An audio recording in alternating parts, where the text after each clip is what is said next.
Programang ito ay rated SPG. Striktong patnubay at gabay ng magulang ang kailangan. Maaaring may masiselang tema, lengguwahe, karahasan, sexual, horror o droga na hindi angkop sa mga bata. Kasado na ang lahat ng ebidensyang hawak ni Sabrina laban kay Attorney Alon. Alamin natin. Welcome back sa aking channel, mga kaganapan sa Lilet Matias. Nakahanda na ang lahat ng plano ni Sabrina laban kay Attorney Alon. Hindi na masikmura ni Sabrina lahat ng kalokohang ginagawa ni Attorney Alon sa kanilang dalawa ni Eira.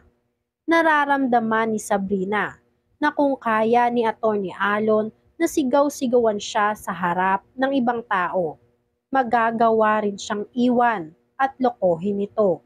Kaya ang naisip na paraan ni Sabrina ay unti-untiing iparamdam kay Eira na ang taong papakasalan niya ay walang magandang dulot para sa kanya. Samantala, si Lilet ay nadadala na sa nangyaring pekeng holdapan sa kanila. Kaya maging ang ibang tao ay napagbibintangan niya. Dahilan para muntik nang ikapahamak ni Kurt dahil nagpadalos-dalos sila ng kilos sa pag-aakala na sa wakas ay mahuhuli na nila ang holdapper. Kaya todo ang hingi ng pasensya ni Lilet kay Kurt. Nag-aalala naman si Kurt sa nangyayari kay Lilet dahil masyado nang iniisip ni Lilet ang holdapper. Kaya kahit sinong tao ay napagkakamalan na niya. Hindi raw maalis sa isip ni Lilet ang holdapper dahil hanggang ngayon ay pakalat-kalat pa rin ito at hindi malabo na may mabiktima pa itong iba. Dahil sa nangyari, nagpasya si Lilet na ayain si Kurt na magpunta sa presinto upang humingi ng update sa nangyaring insidente. Pagdating nila sa presinto, wala pa rin daw sa ngayong update ang presinto sa mga holdapper. Mukhang magaling daw talaga magtago ang mga holdapper. Naalala ni Lilet ang relo na inabot mismo ni Attorney Alon sa mga holdapper. Kaya nanghingi si Lilet ng tulong sa mga pulis na makipag-ugnayan din sila sa mga pawn shop upang mas madali nilang matunton ang nagbenta ng mga natangay na gamit nila. Wika ng pulis, naabisuhan na rin naman daw nila ang mga establishmento at mag-a-update na lang sila kung may kahina-hinalang transaksyon ang lumapit sa kanila. Samantala, dahil sa pagpunta nila sa presinto, nalaman nila na wala nang pakialam si Attorney Alon sa mga holdapper. Kaya naman laking pagdududa nito para kay Lilet. Sa kanilang tatlo na na-hold up, si Attorney Alon ang may pinakamalaking pera na natangay. Kaya napaka-imposible talaga na hindi man lang nanghihingi ng update si Attorney Alon sa mga pulis. Habang nag-uusap si Lilet at Kurt, napatawag sa kanya si Trixie. Nag-aya raw ang daddy nilang si Ramir na magpunta sa isang mall. Kaya naman walang nagawa si Lilet kundi ang pumayag. Sa kabilang banda, hawak na ni Sabrina ang video nilang dalawa ni Attorney Alon na may ginagawa silang milagro. Pinaghahandaan na ni Sabrina ang lahat-lahat ng mangyayari. Alam ni Sabrina na tuso si Attorney Alon, kaya uunahan na niya ito na mag-ipon ng bala laban sa kanya. Hanggat maaga, ipaparamdam na ni Sabrina sa lahat ng tao ang totoong ugali at lahat ng tinatago ni Attorney Alon. Sa kabilang banda, sa mall, isang regalo ang ibinigay ni Ramir kay Lilet at Trixie, kapalit ng natangay ng mga holdapper. Tuwang-tuwa si Lilet at Trixie sa natanggap nila. Nagpasya sila na kumain muna at sa paglalakad nila, napansin ni Trixie ang isang pamilyar na muka, si Eira at si Attorney Alon na sa iisang mall lang din. Nang makita ni Eira si Lilet ay tila nagbago ang mood nito. Hindi siya masaya na makita si Lilet. Bilang ate ni Eira, kinamusta ni Lilet si Eira.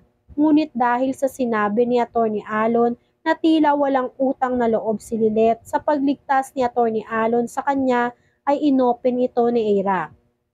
Maging thankful daw sana si Lilet dahil niligtas ni Atty. Alon ang buhay niya laban sa mga holdupper. Paliwanag ni Lilet, hindi naman daw niya nakakalimutan ang ginawa ni Atty. Alon sa kanila ni Trixie. Maya-maya, napalingon si Lilet at nakita niya ang relo na suot-suot mismo ni Atty. Alon. Kaya agad na nagtaka si Lilet. Lumakas ang pagdududa nila nang sumang-ayon si Trixie. Nakamukhang kamukha talaga ng suot ni Atty. Alon ngayon ang relo na nakuha sa kanya ng mga holdupper. Takang-taka naman si Eira sa sinasabi ni Lilet at Trixie. Kaya ang tanong ni Ramir, kung nakuha ng mga holdupper ang relo na yon, bakit suot ito ni Atty. Alon ngayon? Sa dami ng intriga ngayon na kinakaharap ni Atty. Alon, hindi niya alam kung paano siya napunta sa sitwasyon na yon. Paano nangyari na suot na niya ngayon ang relo na hinold up kunwari sa kanya. Samantala, tuwang-tuwa si Sabrina dahil nagtagumpay ang plano niya na ipasuot kay Atty. Alon ang relo.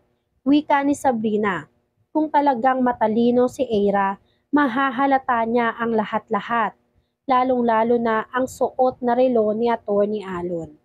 Makalipas ang ilang minuto, na pag-iisip ng palusot ni Atty. Alon, sinabi niya kay Lilet na nagkakamali lang silang lahat dahil ang relo na suot niya ay isa lang sa mga koleksyon niya. Magkahawig lang daw ito sa kinuha sa kanya ng mga holdupper. Sinabi ni Ramir na maibabalik din daw sa kanila ang mga nawala kung sakali na mahuli na ang mga holdupper. Ngunit pinanindigan ni Atty. Alon na hindi na siya umaasa pa. Kaya nilet go na lang daw niya ang lahat ng bagay. Dito na nagkaroon ng tensyon sa pagitan nila ni Lilet. Matapos paratangan ni Lilet si Atty. Alon na mukhang wala na nga siyang balak na ipahanap ang mga holdupper na nang-hold up sa kanila. Kaya naman itong si Eira ay nag-aalangan na at nagdududa sa lahat ng sinasabi ni Lilet. Naisip ni Eira na may point ang lahat ng sinasabi ni Lilet, lalong-lalo na at napakalaking halaga ng pera ang nawala sa kanila. Si Atty. Alon sana ang mas porsigido na mahuli ang mga holdupper.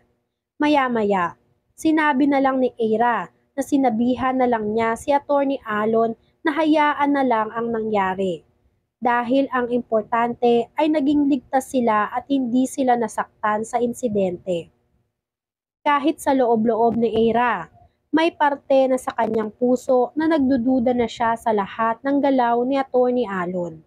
Kinabukasan, si Kurt naman ang nag-aya sa buong pamilya Matias na magpunta sa isang mall para makapag-banding. At sa hindi sinasadya, nandun din mismo sa mall ang holdupper na namukhaan ni Lilet. Kaya naman hinabol ito ni Kurt. Tinulungan naman siya ni Emong at Anton sa paghahabol sa holdupper. Madakip kaya nila ang holdupper? Kung sakaling mahuli, ikanta kaya niya kung sino ang mastermind sa kanya?